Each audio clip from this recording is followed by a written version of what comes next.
తీసుకొస్తాను ఆగమ్మా.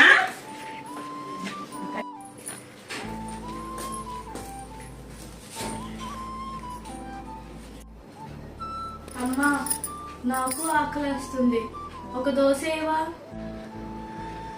ఏంటి నా కొడుకు తింటుంటే నీకు దోశ కావాలంటావా? నీ స్థానం ఏంటో తెలుసా? ఆ మూలలో చద్దన్నం ఉంది, వెళ్ళి తిను. తిను బాబు, అందరి కళ్ళు నీ మీద దిష్టి పెడతా ఉంటారు. తిను, శుభ్రంగా తిను.